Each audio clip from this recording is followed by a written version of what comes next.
टैंकी पर मौजूद हूँ, जो कि लोगों की सहूलत के लिए यहाँ पर बनाई गई थी, क्योंकि दुनिया पर और गिरदोनवा का कुदरती तौर पर ज़ेर ज़मीन पानी कड़वा और खारा है, जो कि इस्तेमाल के ही काबिल ही नहीं है। तो लेकिन ये 1973 में उस वक्त के MP जनाब कमर मोहम्मद यासीन की दरख्वास्त पर यहाँ पर हुकूमत की जानब से बनाई गई थी, जो कि शहर और इर्द गिर्द के इलाकों को मीठा पानी मुहैया कर रही थी। लेकिन 53 साल गुजरने के बाद अब हालत ये है कि ये इंतहाई खस्ता हालत में हो चुकी है, किसी भी वक्त यहाँ पर गिर सकी है। ख़ास तौर पर यहाँ पर मेरे साथ शहरी भी मौजूद हैं, इनसे जानते हैं कि वो इस मौके पर क्या कहते हैं। हमारे जो दुनियापुर शहर का ज़मीनी पानी खारा कड़वा है, जो पीने के काबिल नहीं है, और एक टंकी है जो 1973 में बनाई गई थी, आज 53 साल हो चुके हैं, जो कि खस्ता हाल है, जगह जगह से टूटी हुई है, दरवाजे टूटे हुए हैं और किसी भी वक्त को जानी नुकसान हो सकता है। हमारे आला हुकाम, हमारे नुमाइंदों से हमारा मुतालबा है कि इसे तामीर किया जाए ताकि कोई जानी नुकसान ना हो।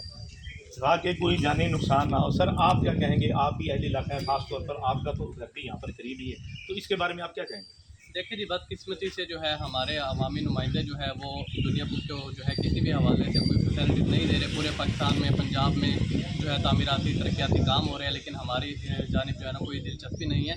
देखें, इसको जो है पानी की सप्लाई के हवाले से तो जो मसाइल हैं, दूसरी जानिब मैं आपके चैनल के तवज्जुह से ये भी रिक्वेस्ट करना चाहूँगा कि ये 1953 में बनाई गई थी, तो अब जो है शहर की आबादी काफ़ी बढ़ चुकी है, इसको जो है शहर से बाहर शिफ्ट किया जाए और इसको नहीं बनाई जाए। इनका यही कहना था कि 53 साल का अरसा बहुत होता है। अब जब इसकी हालत आप देख सकते हैं कि मेरा कैमरामैन अगर आपको दिखाए, ये दरवाजे यहाँ पर ये टूटे हुए हैं, ये खिड़कियाँ की ये हालत हुई पड़ी है, और ऊपर आप देख सकते हैं कि कैसे सरिये जो हैं यहाँ पर ये नज़र आ रहे हैं। तो ये किसी भी वक्त इंतहाई कोई अलमनाक हादसे को जन्म दे सकती है। तो इन लोगों ने यही मुतालबा किया आला हकाम से, ख़ास तौर पर जो हमारे मुंतखब नुमाइंदे हैं उनसे, कि फौरी तौर पर जैसा कि आजकल हुकूमत पंजाब की जानब से बड़े अच्छे तरीके से आवाम की सहूलत के लिए तरक्याती कामों का जाल बिछाया जा रहा है, उसी तहत इन लोगों ने यहाँ पर मुतालबा किया है शहरियों की जानब से कि हमारा ये जो है टैंकी वाला मनसूबा भी इसमें शामिल किया जाए।